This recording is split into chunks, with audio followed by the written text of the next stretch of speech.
In this tutorial, I'll be showing you how to connect Shopify to an external domain. For example, I'll be using a domain that was purchased on GoDaddy, but the steps remain the same. It does not matter the provider of the domain.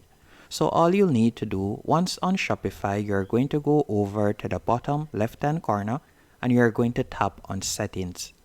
After selecting Settings, you're going to tap on Domains from the drop-down left-hand menu. After selecting domain, you're going to tap on Connect Existing Domain. Once you have done that, you're going to type in your domain name right here. Then you're going to tap on Next. Once you have tapped on Next, all you'll need to do is go into your domain provider, which for my example will be GoDaddy. Once here, all you'll need to do is go over to the left-hand menu option and you're going to tap on Domain. After you have found domain, you're going to tap on Manage DNS. Once you have tapped on Manage DNS, you'll be redirected to this page. Once on this page, the first thing you'll need to do is delete the CNAME. So you're going to select that particular one, CNAME right there, and you're going to tap on Delete, then tap on Delete Record. After you have deleted the CNAME, what I want you to do next, you're going to scroll down once more, and right where you see A, you're going to tap on that, and you're also going to delete it. So you're going to delete both the CNAME and the A name record.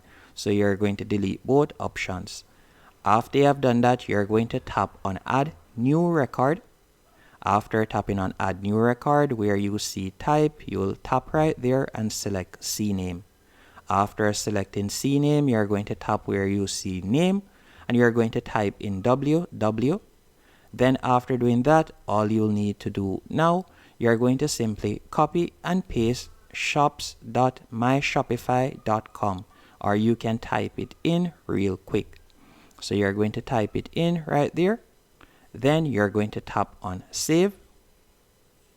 After you have tapped on Save, what I want you to do next is you're going to tap on Add New Record once more. Then you're going to tap on Choose a Type and you're going to select A, or you can select A name. After you have done that, you're going to tap on Name and you're going to simply put the @ sign. After you have placed the @ sign, what you'll do next is place the Shopify IP address. After pasting in the Shopify IP address, you're going to tap on Save. Now that the changes have been saved, all you'll need to do now, you're going to simply go back into Shopify. Once on Shopify, you're going to tap on Verify Connection. Some of the time, it may take a while for the connection to pop up. After tapping on Verify Connection, you can see that it has now popped up. All you'll need to do now, you'll simply select the domain name. After selecting the domain name, you can see right there that it is now the targeted domain.